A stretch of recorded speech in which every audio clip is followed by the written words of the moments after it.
वृषारूढम्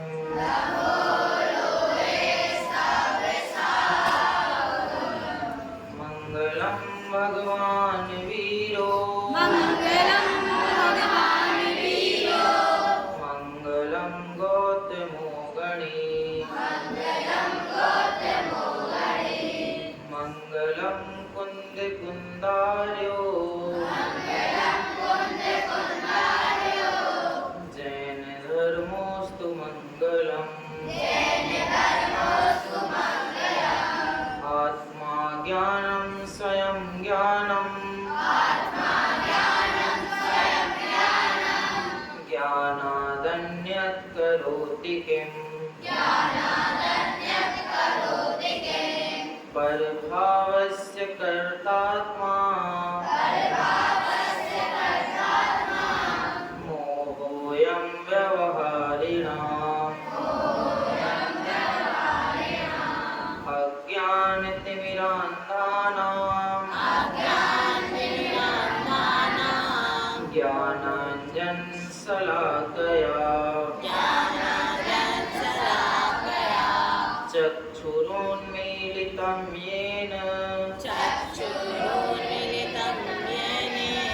तस्मै श्रीगुरुवे नमः।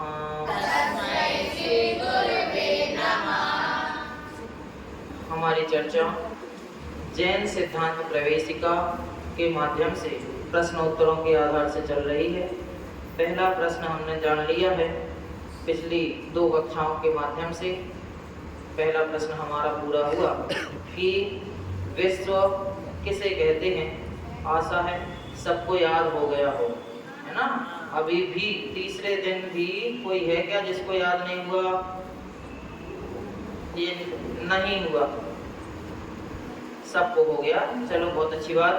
आज से हम दूसरा प्रश्न प्रारंभ करेंगे।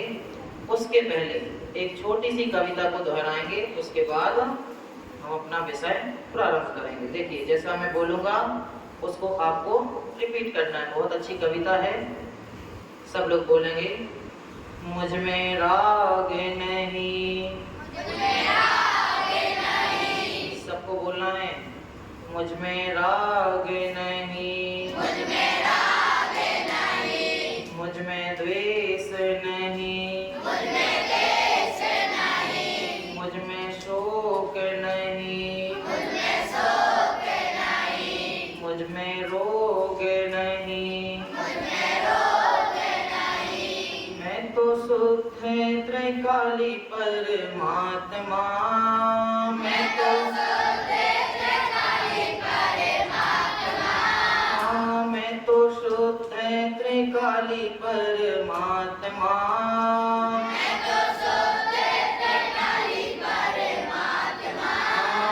मैं तो आनंद का धाम, मैं तो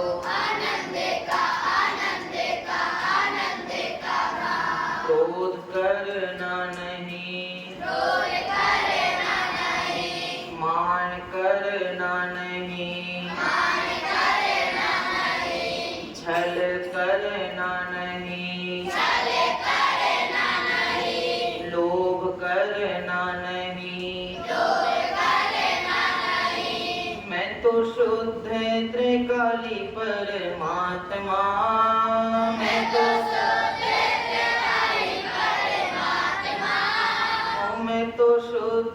त्रिकाली परमात्मा,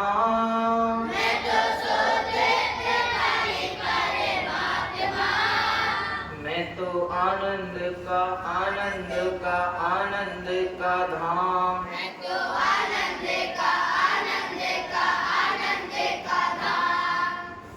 दो पैराग्राफ हो गए। इसमें बहुत सारे हैं, 2-2 अपन डेली पढ़ेंगे और हर कक्षा में एक नई कविता खत्म करते हुए आगे बढ़ते जाएंगे। आपको भी बहुत सारे याद हो जाएंगे। ये तो हो ही जाएगी। क्रोध करना नहीं, मान करना नहीं, लोभ करना नहीं और माया करनी नहीं। क्यों? मैं तो शुद्ध त्रिकाली परमात्मा हूँ और किसका धाम हूँ? आनंद का धाम। चलिए इसके बाद हम प्रारंभ करते हैं अपनी कक्षा। प्रश्न नंबर 2 क्या है? द्रव्य किसे कहते हैं? हाँ, दूसरा प्रश्न है जैन सिद्धांत प्रवेशिका। कौन सी? जैन सिद्धांत प्रवेशिका। जैन नहीं, लघु जैन सिद्धांत प्रवेशिका। कौन सी जैन? दूसरा प्रश्न दिया भव्य। क्या प्रश्न दिया दूसरा? द्रव्य किसे कहते हैं? दूसरा प्रश्न क्यों उत्पन्न हुआ, कहाँ से आया? पहली परिभाषा के उत्तर से। दूसरा प्रश्न कहाँ से आया? हाँ, जो भी अगले अगले प्रश्न आएंगे वो पिछली वाली परिभाषा के उत्तर से रिलेटेड होकर के आएंगे, इसलिए सबको बहुत ध्यान से समझना है। इसका आपका एग्जाम भी होगा, है ना। सब क्लास है, जैसे आपकी एक पर्टिकुलर क्लास चल रही है, ये सामूहिक क्लास चल रही है, उसका एग्जाम अलग होगा और इसका अलग होगा। इसलिए पेन कॉपी लेके बैठा करो, जो हम पढ़ाएंगे वो हम पूछेंगे, जो डिटेल बताएंगे ना वो भी पूछेंगे, इसलिए कल से पेन कॉपी लेकर के भी बैठना। तो पहले प्रश्न का उत्तर क्या था कि द्रव्यों के समूह को विश्व कहते हैं। तो अब सबके मन में प्रश्न हो गए, भैया द्रव्य किसे कहते हैं? हाँ, तो उत्तर क्या दिया? गुणों के समूह को द्रव्य कहते हैं। लो, क्या पूछा था? द्रव्य किसे कहते हैं, तो बताना चाहिए था ना। हाँ, जो काला होता है, लंबा होता है, उसका ऐसा कलर होता है, यहाँ पाया जाता है, उसको द्रव्य कहते हैं। इधर क्या कह दिया? गुणों के समूह को द्रव्य कहते हैं। द्रव्य मतलब गुणों का समूह। जिस प्रकार द्रव्यों का समूह मिलकर के विश्व बना था। विश्व किनका समूह है? द्रव्यों का। तो अब द्रव्य किसका समूह है? गुणों का। गुणों के समूह को विश्व कहते हैं। बालकों के समूह को कक्षा कहते हैं। कक्षा किसे कहेंगे? यदि कक्षा में विद्यार्थी नहीं है, मतलब किसी भी रूम में विद्यार्थी नहीं है, तो वो कक्षा कहलाएगी क्या? नहीं कहलाएगी। कैसे कहलाएगी? वो तो एक कमरा है ना। लेकिन कक्षा नाम कब होगा? जब उसके अंदर विद्यार्थी आ जाएंगे। और कितने विद्यार्थी? बहुत सारे विद्यार्थी आ जाएंगे, अनेक विद्यार्थी आ जाएंगे, है ना। जब विद्यार्थियों का समूह हो जाएगा तो उसका नाम क्या हो जाता है? कक्षा हो जाता है। उसी प्रकार द्रव्यों के गुणों के समूह को द्रव्य कहते हैं। ध्यान से सुनना, मैं गलत बोल दूं तो आपको सुधारना है। फिर हम कभी कभी गलत बोलेंगे आपकी परीक्षा लेने के लिए, तुम कह दो हाँ स्रोत, हाँ तो नहीं कहोगे, चलो ठीक है। आज तुम रो रहे थे, हमने तुम्हें ट्रिक बताई थी ना। हाँ देखो क्या कहा, परिभाषा क्या है, सबको याद हो गई? बहुत सरल है। जैसी द्रव्य की विश्व की थी वैसे ही द्रव्य की है। गुणों के समूह को द्रव्य कहते हैं, विश्व नहीं, द्रव्य कहते हैं। बोलिए, 3 बार बोलेंगे। गुणों के समूह को विश्व कहते हैं, गुणों के समूह को द्रव्य कहते हैं, गुणों के समूह को द्रव्य कहते हैं। जसने नहीं बोला, क्यों नहीं बोला? सबके साथ बोलो, अच्छे बैठो, पहले टेबल पे से हाथ हटाओ, अच्छे बैठो, कमर सीधी करके, जल्दी याद होगा। देखो घड़े में पानी पूरा कब भरेगा?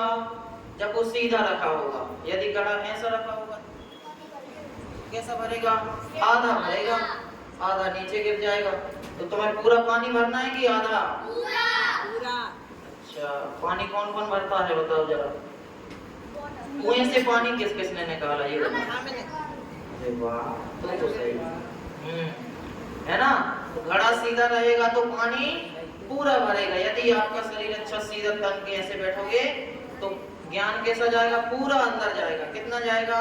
पूरा। हाँ, अगर ऐसे लटके रहोगे, ऐसे बैठे रहोगे, टेबल पे हाथ रखे रहोगे, तो फिर कितना ज्ञान अंदर जाएगा? अधूरा जाएगा।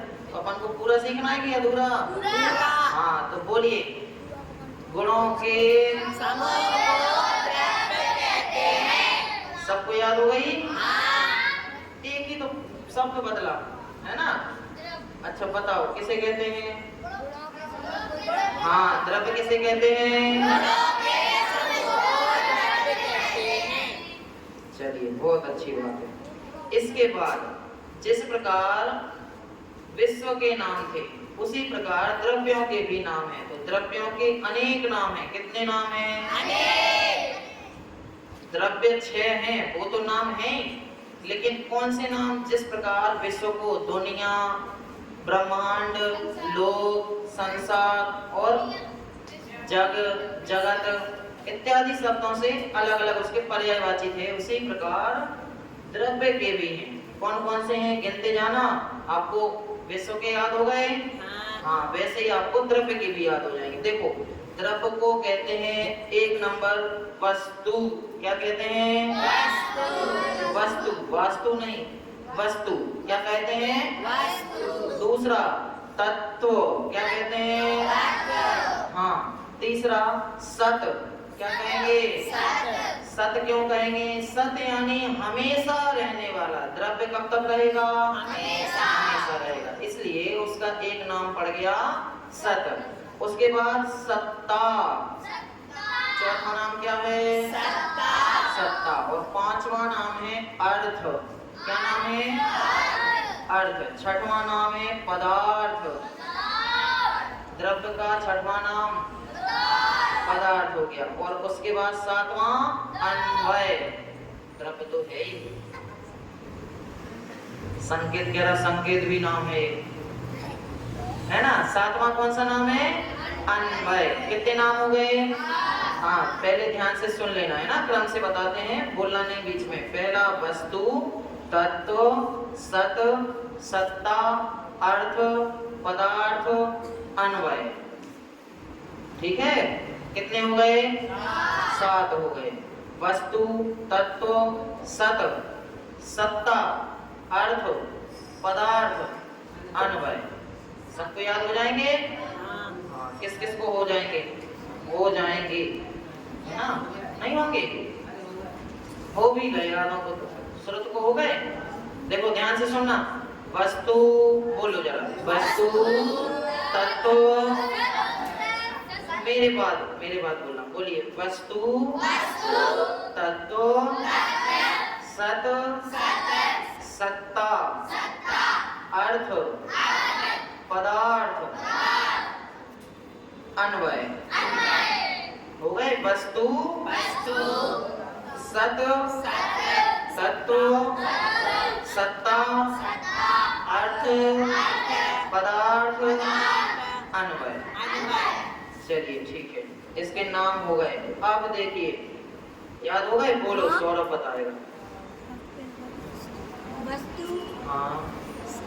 वस्तु, सत्ता और अर्थ, पदार्थ और अन्वय। अन्वय। और एक रह गया तत्व रह गया है ना। देखो क्रम से 2-2 का जोड़ा बनाओगे तो जल्दी याद हो जाएंगे।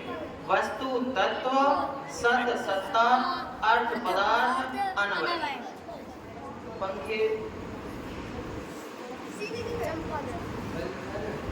पंखे बंद कर दो, पीछे के तो फैन बंद करो ही पहले।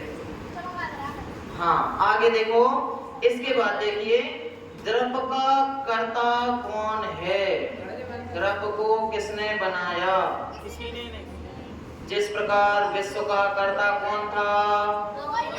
कोई नहीं। कैसे बना विश्व? स्वयं सिद्ध है, अपने आप बना। उसी प्रकार द्रव्य का भी कोई कर्ता नहीं है। द्रव्य भी स्वतः सिद्ध है।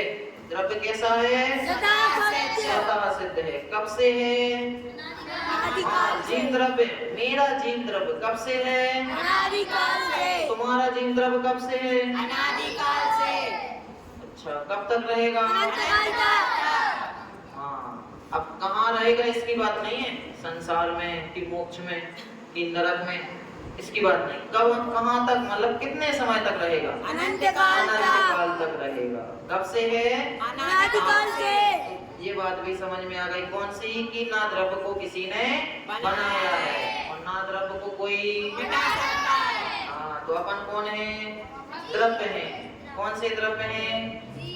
जीव द्रव्य। तो अपने को कौन मिटा सकता है? हाँ, तो इससे भी कौन सा भय खत्म हो गया? कोई हमें नहीं मार सकता, चाहे छत से कूदा दे।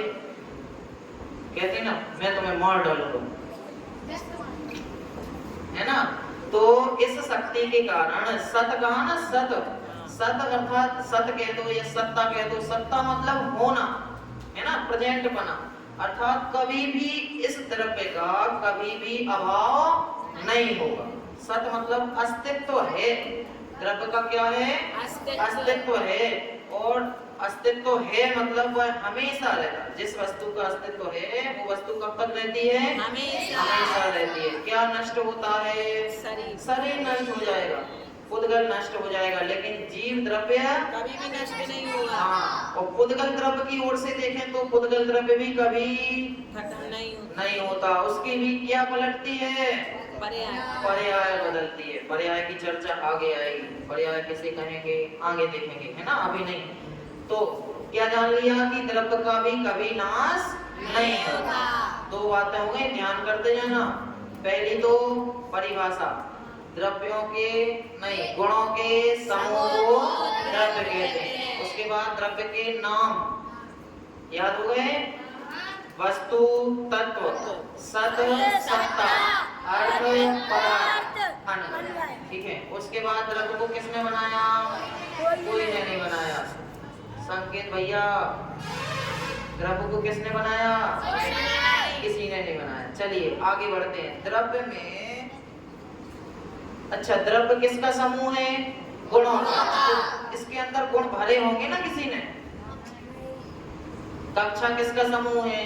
बालकों का। तो बालकों को कोई भरता है ना कि जाओ आप 1 नंबर रूम में बैठ जाओ, स्वयं की जाके एक साथ बैठ जाते हैं, उसका कक्षा नाम हो जाता है। तो द्रव्य में गुणों को किसी ने भरा होगा ना? नहीं। बोलो। नहीं। गन्ने में मिठास को किसी ने भरा होगा ना? नहीं। गन्ना मीठा होता है ना, तो उसमें मिठास किसी ने डाली होगी? नहीं। रसगुल्ले में तो मिठास डालते हैं, शक्कर डालते हैं कि नहीं? तो शक्कर से मीठा हो जाता है। इसी प्रकार द्रव्य में भी गुणों को किसने भरा है? कोई नहीं। किसी ने नहीं भरा, अपने आप भर गए। अरे भैया, जब गुण मिले तभी तो द्रव्य हुआ। द्रव्य किसका नाम है? गुणों के समूह का। नक्ष जैन, द्रव्य किसका नाम है? लो कर लो बात, बोलो। गुणों के समूह का नाम है कि जहां बहुत सारे गुण इकट्ठे मिल जाएं, उसको गुण द्रव्य कहेंगे। द्रव्य में गुणों को भरा नहीं है कि एक द्रव्य वस्तु है, उसमें लाकर के बहुत सारे गुण भर दिए, सुबह हो गया द्रव्य। ऐसा नहीं है। जहां बहुत सारे गुण मिल गए उसको क्या नाम दे दिया? द्रव्य दे दिया। जहां बहुत सारे द्रव्य मिल गए उसको क्या नाम दे दिया? विश्व। ऐसे ध्यान से सुनो जरा, प्रश्न चेंज हो जाता है जल्दी जल्दी, है ना। तो समझ गए, द्रव्य में गुणों को किसी ने भी भरा नहीं है। गन्ने में मिठास को किसी ने भी भरा नहीं है। गन्ने का जब बीज उगता है तो वो मीठेपन के साथ ही उगता है, उसमें शक्कर मिलानी नहीं पड़ती। करेले में कड़वेपन को किसने भरा है? किसी ने नहीं। हाँ, अपन चाहे भैया करेला कैसा होता है? कड़वा होता है, उसमें शक्कर भर दो अंदर, फिर खा लो, मीठा हो जाएगा? नहीं होगा, क्योंकि करेले का स्वभाव कैसा है? कड़वा है। जो जिसका स्वभाव होता है वो वैसा ही रहता है। क्यों? क्योंकि स्वभाव का कभी अभाव नहीं होता और विभाव का हमेशा सद्भाव नहीं रहता। दो चीजें बता दें, स्वभाव का कभी अभाव नहीं होता और विभाव का सदा सद्भाव नहीं रहता। करेले में तुम शक्कर भर दोगे तो मीठा लगेगा करेला, लेकिन कब तक? जब तक शक्कर है। शक्कर जैसे ही उससे खत्म हो जाएगी तो करेला कैसा लगेगा? कड़वा लगेगा, है ना। विभाव हो गई, शक्कर क्या हो गई उसके अंदर? हाँ, शक्कर में मीठापन, मीठापन क्या है उसका? स्वभाव। स्वभाव है। स्वभाव को कोई भी अलग नहीं नहीं कर सकता। जीव का स्वभाव क्या है? जानना देखना। जानना देखना। पुद्गल का स्वभाव क्या है? उसको स्पर्श रस स्वभाव। पुद्गल का स्वभाव स्पर्श रस गंध वर्ण, है ना? ये उसके गुण हैं। पुद्गल के गुण कौन से हैं? स्पर्श रस गंध वर्ण। तो उसके गुणों को कौन अलग कर सकता है? अच्छा ठीक है, द्रव्य में गुणों को किसी ने नहीं भरा, लेकिन उससे गुणों को कोई निकाल तो सकता है? नहीं। कोई नहीं निकाल सकता। नहीं। पीयूष तो निकाल सकता है।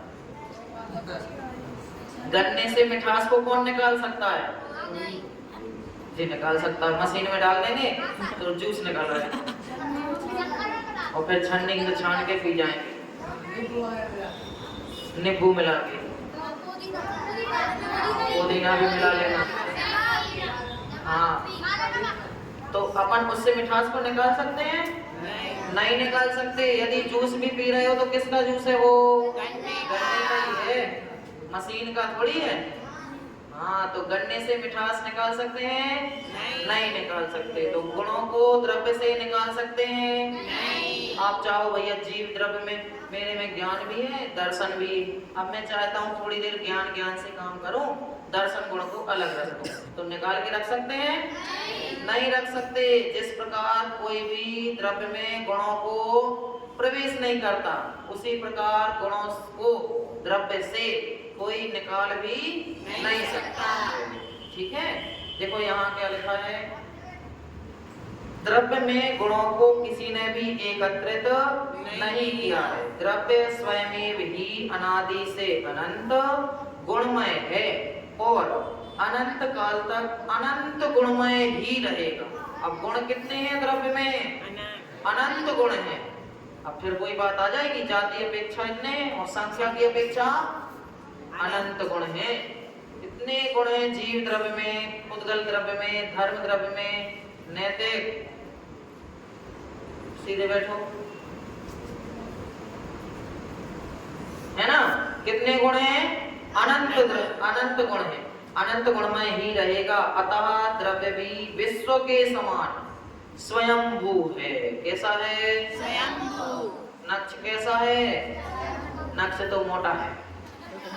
नक्ष कैसा है? लेकिन द्रव्य कैसा है? स्वयंभू है। अरे गोरा नहीं काला नहीं भगवान आत्मा, गोरा नहीं काला नहीं भगवान आत्मा। कैसा है आत्मा? गोरा नहीं है, काला कैसा है? सांवला भी नहीं है। ये तो सब, ये कलर किसका गुण है? पुद्गल का गुण है। जीव का गुण थोड़ी है। नहीं, निरंजन का गुण नहीं है। काला होना निरंजन का गुण थोड़ी है, वो तो पुद्गल का गुण है ना? हाँ, तो कहाँ बात चल रही थी? स्वयंभू है, काला तो नहीं है। द्रव्य कैसा है? स्वयंभू। भू मतलब होना, स्वयं अर्थात स्वयं से, अपने से ही है। उसको किसी ने भी बनाया नहीं है, कोई भी उसको मिटा नहीं सकता। आगे देखिए, एक प्रश्न और आता है, एक ही गुण को द्रव्य कह सकते हैं या नहीं? एक ही गुण को द्रव्य कह सकते हैं या नहीं? प्रश्न किया। जैसे जीव में, ध्यान से सुनना, जीव में ज्ञान गुण है, पुद्गल में स्पर्श गुण है, धर्म में चलाने का गुण है, तो उन गुणों को द्रव्य कह सकते हैं या नहीं? देखिए उत्तर पढ़ते हैं। एक ही गुण को द्रव्य नहीं कह सकते। क्या प्रश्न है? एक ही गुण को द्रव्य कह सकते हैं क्या? नहीं, क्योंकि द्रव्य कौन है? गुणों का समूह है। बहुत सारे गुण जुड़ेंगे तभी द्रव्य बनेगा। एक एक गुण को अलग अलग यदि आप रख दोगे तो फिर द्रव्य नहीं बनेगा। स्पर्श गुण को इधर रख दिया, रसना गुण को इधर रख दिया, तो ऐसे फिर पुद्गल द्रव्य बनेगा क्या? नहीं बनेगा। जीव के ज्ञान गुण को इधर रख दिया, दर्शन गुण को इस साइड रख दिया, तो दर्शन वाला जीव गुण द्रव्य अलग, और ज्ञान वाला जीव द्रव्य ऐसा होगा क्या? नहीं होगा। क्यों? क्योंकि गुणों के समूह का नाम ही द्रव्य है ना। एक ही गुण को द्रव्य नहीं कह सकते, क्योंकि द्रव्य में अनंत गुण होने से एक द्रव्य में ही अनंत द्रव्य मानने का प्रसंग आएगा। क्योंकि एक द्रव्य में कितने गुण हैं? अनंत। यदि हम ऐसा मान लेंगे कि एक एक गुण को एक एक द्रव्य कहें, तो एक द्रव्य के अंदर कितने सारे द्रव्य हो जाएंगे? अनंत द्रव्य हो जाएंगे। फिर तो वो क्या हो जाएगा? बहुत विरोधाभास हो जाएगा। फिर तो अलग अलग ही नहीं कर पाएंगे, गुण कौन है ना, द्रव्य कौन है। इसलिए एक एक गुण को द्रव्य नहीं कहेंगे। किसको द्रव्य कहेंगे? गुणों के समूह को ही द्रव्य कहेंगे। ठीक है, आगे देखिए।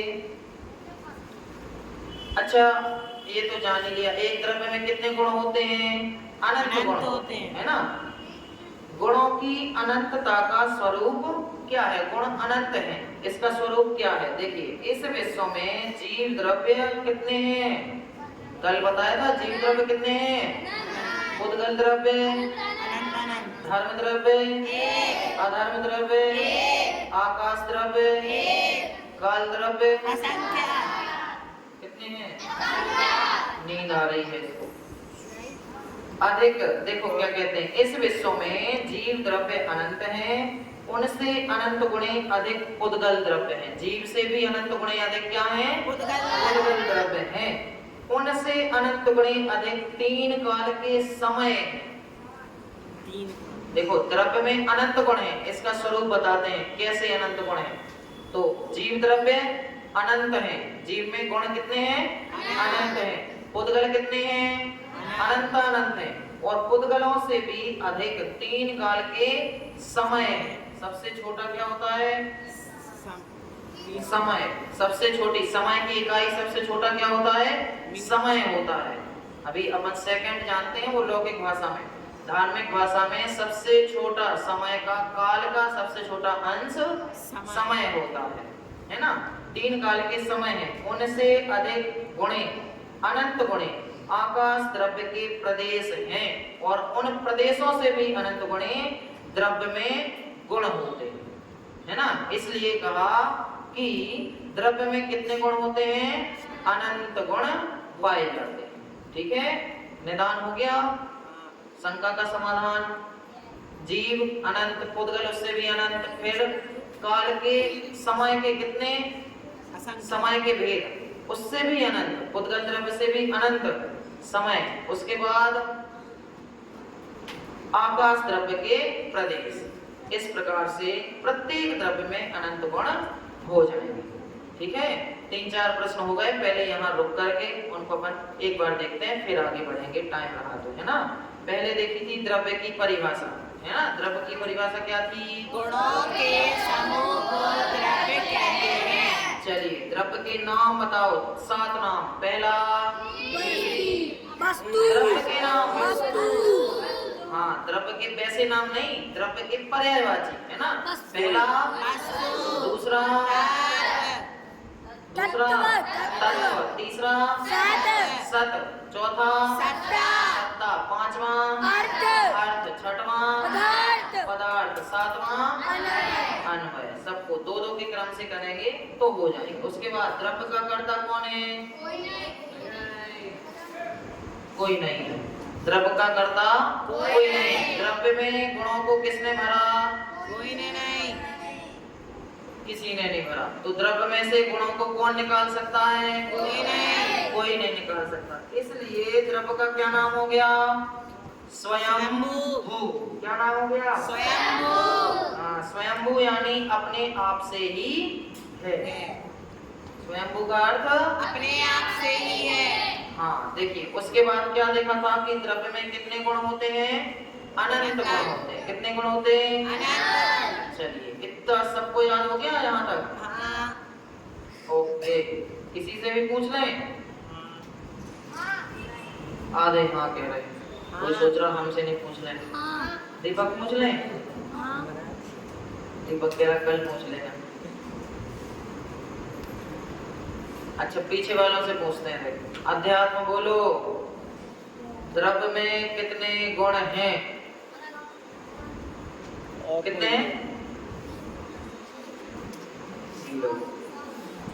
7 है ना? कितने? 6 हैं। कितने? अरे अनंत गुण है भैया। प्रश्न तो सुनो, द्रव्य में कितने गुण हैं? अनंत। 7 तो द्रव्य के पर्यायवाची नाम है और 6 द्रव्य हैं। गुण पूछा है मैंने, द्रव्य में कितने गुण हैं? अनंत गुण है। बैठ जाओ, इसको लिखते जाओ, इसलिए तो हम बोल रहे हैं। कल से सब लोग कॉपी रखना, एग्जाम होगा तो उसमें सब प्रश्न पूछेंगे हम तो, क्योंकि हमने सब कुछ पढ़ाया है ना संकेत। जो सब पढ़ाएंगे तो सब कुछ पूछेंगे, ठीक है? चलो उसके बाद अब अपन थोड़ा सा एक प्रश्न और लेते हैं कि हम कौन से द्रव्य हैं? अच्छा मैं कौन सा द्रव्य हूँ? तुम कौन से द्रव्य हो?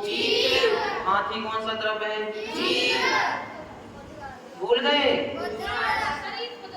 हाँ बालबोध में क्या पढ़ा है? हाथी का शरीर पुद्गल है, लेकिन उसकी आत्मा। ये कब प्रयोग किया जाएगा? जब अपने लिए पूछे। देखो ध्यान से सुनना, अपने लिए पूछा जाए कि तुम कौन हो, तो मैं जीव हूँ। यदि दूसरों के लिए पूछते हैं तो क्या जवाब होगा? उसका शरीर अजीब हाँ, है, उसका शरीर पुद्गल है, लेकिन उसकी आत्मा जीव है। तो हम कौन से द्रव्य हैं? हाँ सबके अपने अपने द्रव्य। कौन सा द्रव्य है? जीव द्रव्य। हमारा आत्मा ही जीव द्रव्य है। क्योंकि हम जीव द्रव्य हैं कैसे पता चला? ज्ञान से, है ना? आत्मा का अथवा जीव का लक्षण क्या है? ज्ञान। क्या है? ज्ञान अथवा जानना, देखना। समझ गए? जीव का लक्षण जानना, देखना या फिर ज्ञान दर्शन। इसलिए मुझ में ज्ञान है। मैं ज्ञान से कैसे जानते हो? आंखों से नहीं देखते? आंखों से नहीं देखते? आंखों से देखते थे पर अपन ज्ञान से जानते हैं उसको। हाँ इंद्रियां निमित्त हैं, लेकिन जानता कौन है? ज्ञान ही जानता है ना? इसलिए मैं जीव द्रव्य हूँ। क्यों? क्योंकि मुझ में ज्ञान पाया जाता है। क्यों? क्योंकि मुझ में ज्ञान पाया जाता है। अभी ये तो अजीब है। क्यों है अजीब? क्योंकि इसमें ज्ञान नहीं है। ये सुख दुख का अनुभव नहीं करता है। इसको कहीं से कहीं भी रख दो, चाहे ठंडी में रख दो चाहे गर्मी में रख दो, रखा रहेगा। कुछ कहेगा क्या? टेबल कुछ कहेगी? इसको तुम वहां धूप में रखाओ, कुछ कहेगी? नहीं कहेगी। क्यों? क्योंकि वो पुद्गल द्रव्य है और पुद्गल में जानना देखना नहीं पाया जाता। किस में पाया जाता है? जीव द्रव्य में ज्ञान दर्शन अथवा जानना देखना होता है। ठीक है, यहाँ तक की चर्चा हो गई। 3-4 प्रश्न हो गए एक प्रश्न के अंदर। इनको सब लोग याद कर लेना, कल आपसे पूछेंगे। ठीक है, इस कविता को आगे बढ़ते हुए अपन कल दूसरी क्लास भी वहाँ से प्रारंभ करेंगे। तीसरे प्रश्न को लेकर के इसमें थोड़ी सी और चर्चा है, इसको करके फिर अपन तीसरा प्रश्न प्रारंभ करेंगे। ठीक है, चलिए शेष चर्चा बाद में। ओम नमः शिवाय।